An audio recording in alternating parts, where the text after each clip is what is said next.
All outside the point, water lines to chin. He's got whiskers soaking in the water there. Under his chin. Little caves there.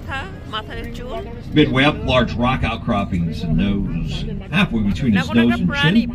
Got a horizontal line there for a mouth. There's a tree growing in it. Kind of looks like he's got spinach stuck in his teeth. You